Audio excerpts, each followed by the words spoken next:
जय जिनेंद्र, मैं नेहा जैन ललितपुर उत्तर प्रदेश से आज आप सभी के समक्ष उपस्थित हूँ पर्युषण पर्व की महत्ता पर प्रकाश डालने के लिए।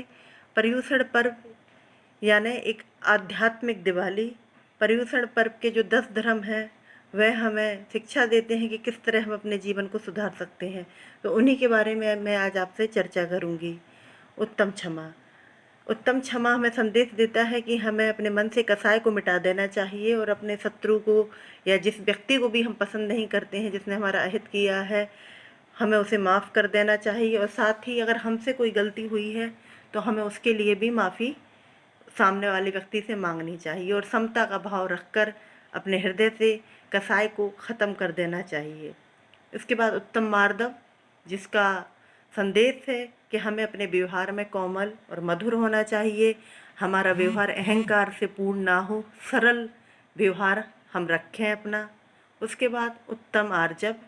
उत्तम आर्जव हमें संदेश देता है कि हमें अपने जीवन में छल कपट का प्रयोग नहीं करना चाहिए। हम अपने कामों को बनाने के लिए कुछ भी झूठ बोल देते हैं, षड्यंत्र रचते हैं, किसी को भी धोखा देने से नहीं चूकते, तो ये गलत है। उत्तम आर्जव हमें संदेश देता है कि हमें एक साफ सुथरा जीवन जीना चाहिए जो कि छल और कपट से रहित हो।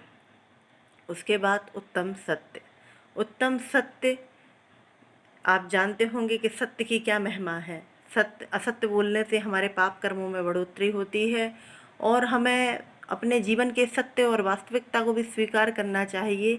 हमारे पास जो है हमें उसमें संतोष रहना चाहिए, ना कि हमें कृत्रिमता को ओढ़ना चाहिए। हमें एक छल रूपी कृत्रिमता से दूर रहना चाहिए और जो हमारे जीवन की सत्यता है उसे स्वीकार करके वास्तविक जीवन जीना चाहिए।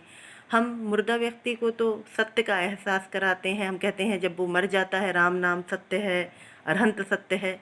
तो उस सत्य का उस व्यक्ति को कोई लेना देना नहीं है जो इस दुनिया से जा चुका है अपने कर्म पूरे करके। सत्य तो हमें जीवित अवस्था में अपने जानने ज़रूरी है कि सत्य क्या है। हम जीवन भर असत्य में उलझे रहते हैं। व्यापार, स्त्री, परिवार, संबंध और ईश्वर जो सत्य है उससे कोसों दूर रहते हैं। तो ये हमें जो उत्तम सत्य है, वास्तविकता को अपनाने का संदेश देता है, सत्य पे चलने का संदेश देता है। उसके बाद मैं बात करूँगी उत्तम संयम के बारे में। उत्तम संयम में हमें अपने भावनाओं पर नियंत्रण रखना है, अपनी इच्छाओं पर नियंत्रण रखना है।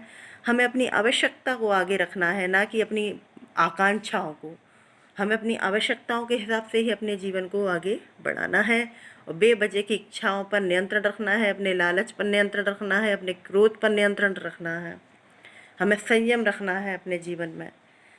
तो उत्तम संयम ये हमें शिक्षा देता है कि हम अपनी इच्छाओं पर जो बेलगाम है उन पर नियंत्रण रखें। अब उसके बाद उत्तम तप। उत्तम तप उत्तम संयम से अलग है, क्योंकि उत्तम संयम में हमें इच्छाओं पर नियंत्रण रखना है और उत्तम तप में हमें साधना या तप के माध्यम से इच्छाओं को उत्पन्न ही नहीं होने देना है। अब मैं आपसे चर्चा करूंगी उत्तम त्याग के बारे में। जी, उत्तम त्याग जैन मुनियों की जो जीवन शैली है, जैन धर्म में जो दिगंबर मुनि हैं उससे अच्छा त्याग का कोई उदाहरण नहीं है। हमें अपने जीवन से बुराई, मोह, दुख, लालच, ईर्ष्या, निंदा, काम, वासना के विकारों का त्याग करना है। व्यक्ति उससे ही महान जाना जाता है कि उसने कितना त्यागा है, कितना छोड़ा है, ना कि रुपए, पैसे और सोने चांदी से। उसके बाद उत्तम सोच। उत्तम सोच सोच जहाँ इसका अर्थ है पवित्रता, तो हमें अपने जीवन में पवित्रता रखनी है, विकार रहित अपना जीवन जीना है। उसके बाद मैं आपसे चर्चा करूंगी उत्तम आकिंचन के बारे में। आकिंचन का अर्थ है खाली होना। हमें अपने हृदय को खाली रखना है मनोविकारों से, काम, वासना, निंदा, मोह, ईर्ष्या, लालच से। और जब हम खाली रहेंगे इन विकारों से तभी हम ईश्वर को प्राप्त कर सकते हैं।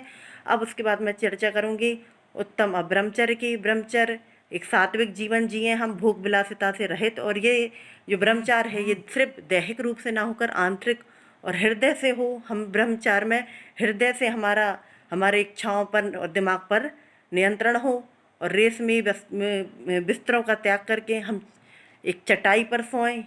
उत्तम ब्रह्मचर्य एक दुनिया की सबसे ताकतपूर्ण चीज़ है जिसके द्वारा हम ज्ञान को, परम मोक्ष को प्राप्त कर सकते हैं। और इस बार हम 10 लक्षण पूरे मनोभाव से करें। जय